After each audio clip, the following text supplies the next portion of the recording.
visions through my dreams, seeing myself swimming in the universe.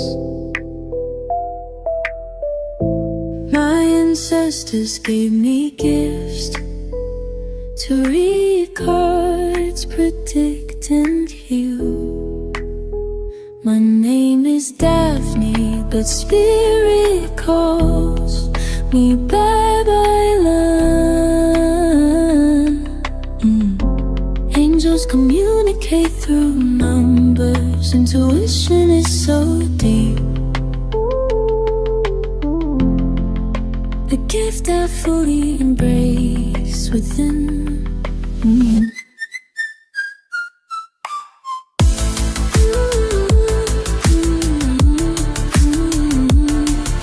Hi everyone, welcome po sa inyong almost personal reading. I want you to know that this is a general reading, so you may resonate po sa buong reading na ito or baka konti lang. Take what's only yours. I also want you to know that this is a timeless reading. So whenever you see the video, the message is also meant to find you. We have the Devil card, the Eight of Cups, and the Temperance. So, lumalayo ang loob natin dahil nakakakita tayo ng pwedeng nagbibisyo si person, or nakakita tayo ng narcissistic behavior, or pwedeng na tinatamad si person, no? There might be some negative things, the Devil card, that we are seeing, noticing, observing, no, sa person natin. And then with the Eight of Cups, parang nasasabi din natin dito, nawawala yung amor ko. Pinaglalaban, yes, pinaglalaban pa rin natin yung pagmamahal natin. Siguro ito yung time na gumagawa tayo ng mga excuses, no, sa sarili natin.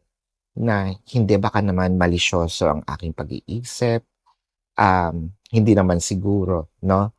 Baka kaya pa, no? So, ang toxicity kasi dito, ikaw din mismo gumagawa ka ng reason, 'di ba, hindi na nga siya hindi na nga siya nagre-rebut. Hindi na siya nagre-reason out. Ikaw na ngayon ang nagre-reason sa sarili mo sa kasalanan niya. So, kumukuha ka ng excuse. Para ang nangyayari dito, ang na-impart niyang toxicity sa'yo is kumukuha ka ng excuse sa isang bagay na alam mong tama, minamali mo. Parang ganun eh. That is the direct way. I'm sorry ha. Wala kasi kung hindi ko kasi kayang i-positive script yun eh. Yun yung pinaka, and I think that someone actually needs to hear that. Ikaw na mismo, no? I think that meron din ditong pagkakataon na somewhat naturuan mo si person na maging toxic, hindi dahil toxic ka. Naturuan mo si person na maging toxic siya because sa sobrang mong pagmamahal. How? Baka kasi na-baby mo naman ng bonggang-bongga. Baka itong person mo kaya nang tumayo, no? At kumuha ng kanyang tubig. Pinagsisilbihan mo pa. No, sige, diyan ka lang. Kukuha lang ako ng tubig. Eto na. So, parang na-baby sobra, no? Ngayon, sinusubukan mo naman ding ilimit yung mga ginagawa mo. Kaya nga nandito Eight of Cups. Let's check the Devil card with the Ten of Pentacles and the Six of Wands. Feeling ko na depressed itong person na ito. Dahil siguro nawala ng trabaho. Nalugi ang business. There's something about, or naubos yung mana, no? There's something about that this person lost. Saksing buhay ka doon. Saksing buhay ka sa pagkawala, or saksing buhay ka nung meron siya, saksing buhay ka ngayon nung nawala. So, kaya pala iniintindi mo. Kasi siguro nakukonsensya ka din na nung meron naman siya, no? Kahit paano nakinabang ako. I'm unlike the other people na kapag may kailangan nandyan lang. And then, nung wala na iiwan ko. So, I'm not that kind of person. So, I would rather want to still do my best na to save the person. Kaya siguro ko ganito ngayon. With the lovers, the king of cups and the four of wands.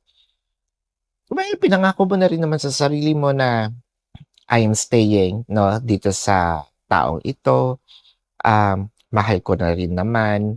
Alam ko may pagmamahal pa rin naman siya sa akin. For a few numbers of you, with the four of wands, siguro nga nakasal na, meron ng signing of a contract, no, na through thick and thin, alam kong kaya pang mabago.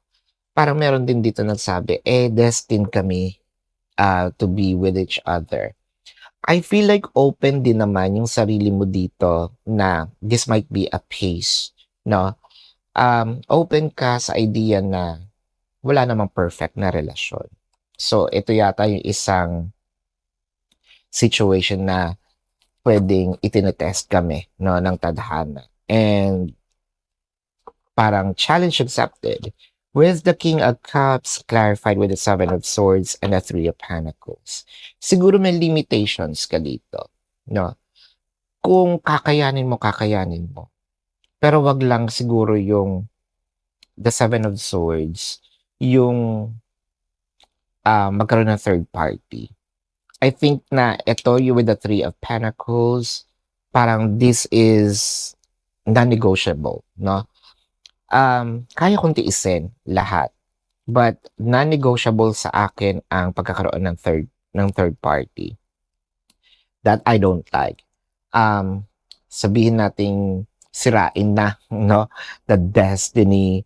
But it's a big no-no.